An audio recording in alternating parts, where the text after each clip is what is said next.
Welcome to Manduzi Trading Experts. This is our project in Kamangu area, and we did the yellow stones, and the columns are done with black trench.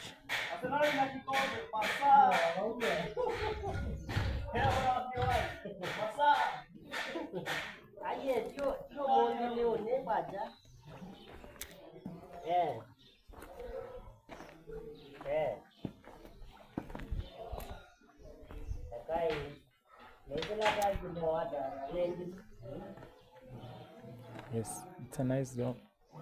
Well done. And the cleaning is still going on.